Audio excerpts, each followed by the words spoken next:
there again, BookTube, Lola here, and welcome back to my channel. This is going to be my reading wrap up for the month of June, and let's get started. I hope you enjoy.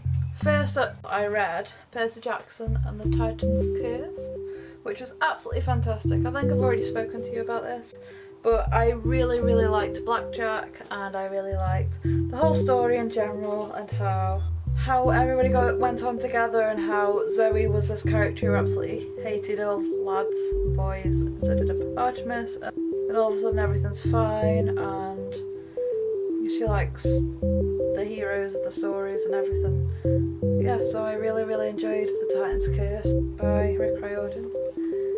Next up, this last month I read A Series of Unfortunate Events, book number 6, and it's the NSAT's Elevator, which was fantastic. It feels like ages ago when I read these books now, because I'm on quite chunky books now. But this was wonderful because the children now live on like the god knows what floor, but really high up in this massive apartment, and they're living with some guardians that have got some kind of weird thing with what's in and what's out. So apparently orphans in and all this other stuff is out, and so they're having to do this, that and the other. They're having to drink water with some kind of vegetable in it because it's cool. So, but it's a fantastic read. Obviously Count Olaf comes to the children again and that story happens. So yeah, I really recommend A Series of Unfortunate Events, whether you're adult or child, because it's a wonderful story, and I think something in them for everybody.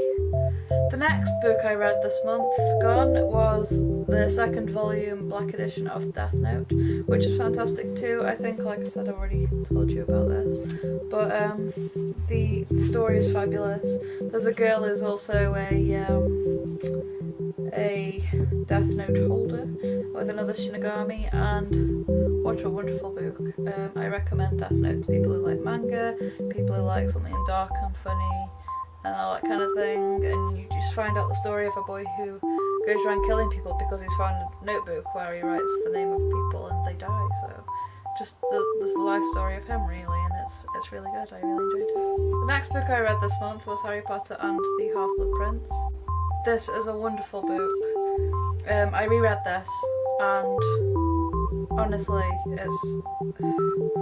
it's gonna be up there on my favourites. Prisoner of Azkaban is my favourite, but I think Half-Blood Prince and The Deathly Hallows have to be right up there.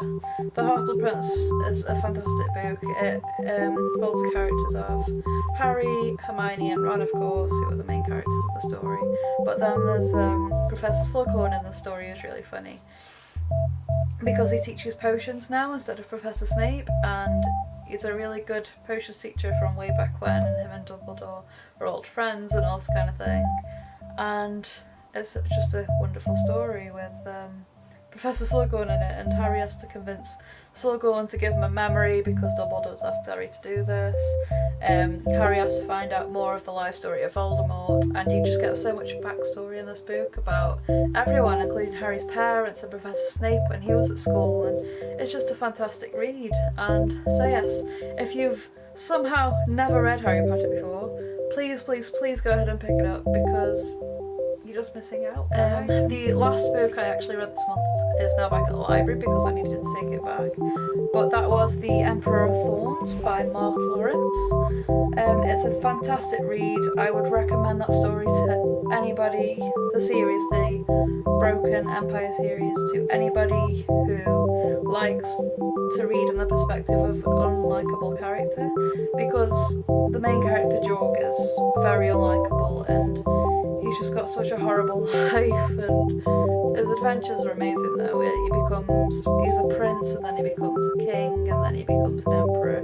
As the story titles tell you, there's the Prince of Thorns, the King of Thorns, and the Emperor of Thorns. But the Emperor of Thorns was fantastic. It was a brilliant end, and it's one of those endings where the author's like, should I go ahead and carry on the story, or should I end it here and make it a trilogy and just stop the story where it needs to be stopped?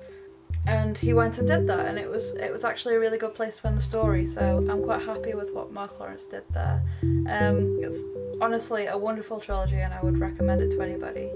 if you want to read in the perspective of a character that you wouldn't like, go for it, because it's actually quite a cool experience and I really enjoyed it myself.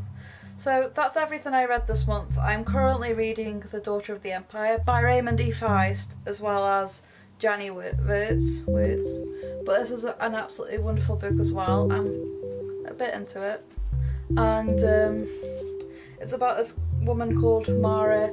She's been in a temple her whole life and now she's having to rule a land, and she knows some of what about it because her brother was supposed to, but now her brother's died and she's got to take over, well, I suppose an empire by the end of the story, but she's got to take over a city of people, and she's got to marry, and she's got to do all the things that a lady would do instead of somebody who runs a temple or goes by temple law. So the fact that she's got to marry is very big for her and she's very scared of doing it. So it's a wonderful read. I would recommend anything by Raymond E. Feist because he's such a wonderful author. But yes, that's where I'm currently reading and I gotta finish this. Thank you so much for watching my wrap-up video for June. Please come back by hitting that subscribe button and hit that thumbs up if you liked my video, and comment below any opinions you may have on these books and I will respond. Thank you for watching, bye bye!